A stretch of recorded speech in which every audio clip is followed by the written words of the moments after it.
Oi pessoal, aqui é a Isabela e hoje a gente vai dar início ao conteúdo de matemática relacionado à regra de 3. A regra de 3 é uma ferramenta matemática que nos ajuda a resolver alguns problemas que envolvem 4 valores, só que a gente só tem conhecimento de 3 deles. É como se fosse uma comparação. Hoje nós veremos dois tipos de regra de 3. A primeira é o tipo simples.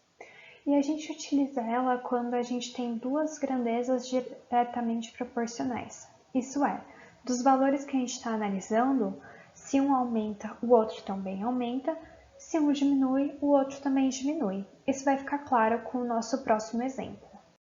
Então vamos considerar o seguinte exemplo. A Beatriz comprou 3 blusas e pagou R$150. E se ela tivesse comprado 5 blusas do mesmo tipo e preço, quanto ela pagaria? Note que a quantidade de blusas e o preço pago por elas são grandezas diretamente proporcionais. Ou seja, se a quantidade de blusas aumenta, o preço pago também aumenta. Se a quantidade de blusa diminui, o preço pago diminui.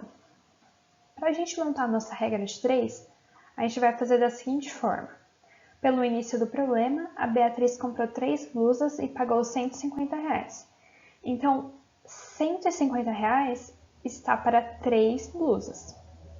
Continuando, se ela tivesse comprado 5 blusas do mesmo tipo e preço, quanto ela pagaria? A gente aqui quer saber o valor que ela pagaria. Então, X está para 5 blusas. Note que na nossa regra de 3 a gente tem que tomar bastante cuidado com a ordem das coisas nessa comparação. Primeiro, a gente colocou o valor pago na primeira linha e depois a quantidade de blusas.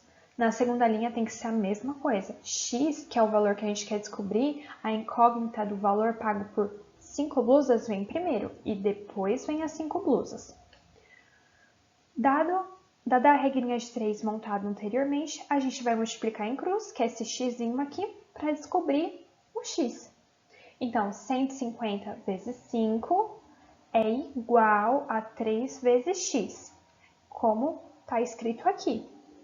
A gente passa o 3 dividindo para cá, faz a continha 150 vezes 5 dividido por 3, como está aqui, 150 dividido por 3, e dá R$150.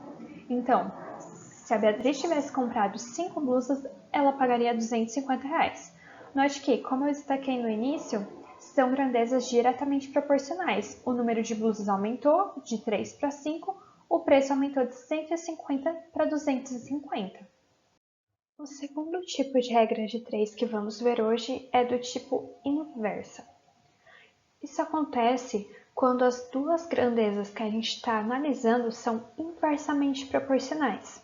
Isso é, se uma aumenta, a outra diminui. Se uma diminui, a outra aumenta. A gente vai entender melhor com o próximo exemplo. Uma equipe de operários, trabalhando 8 horas por dia, realizou determinada obra em 20 dias. Se o número de horas de serviço for reduzido para 5 horas por dia, em que prazo essa equipe fará o mesmo trabalho? Note que nesse exemplo, ao contrário do anterior, as grandezas são inversamente proporcionais, não mais diretamente proporcionais. Isso porque, quando as horas trabalhadas por dia diminuem, o tempo de trabalho, ou seja, o tempo levado para terminar a obra, aumenta. Então, como a gente monta a regra de 3 inversa? Primeiro, a gente faz como a gente fez com a regra de 3 simples. A gente analisa aqui os dados pelo enunciado. Então, se trabalha 8 horas por dia, termina a obra em 20 dias, 8 está para 20. E se trabalha 5 horas por dia, a gente quer saber o tempo que vai levar a obra. 5 está para x. Aqui a gente também mantém a ordem das variáveis direitinho. Então, primeiro as horas trabalhadas por dia, depois o tempo levado para finalizar a obra. Só que a variável x ela é inversamente proporcional devido às horas trabalhadas. Isso é, quando as horas diminuem, o x aumenta. Por isso, a gente tem que trocar as horas trabalhadas daqui de lugar. Então, fica 5 está para 20, tal que 8 está para x. E aí, a gente multiplica em cruz, 5 vezes x e 20 vezes 8. Como ficou aqui, ó. A gente realiza essa continha, a gente faz a continha e descobre que o x é igual a 32 dias. Isso significa que, se a gente diminui o tempo de horas trabalhadas por dia de 8 para 5, o tempo que leva para finalizar essa obra aumenta de 20 para 32 dias.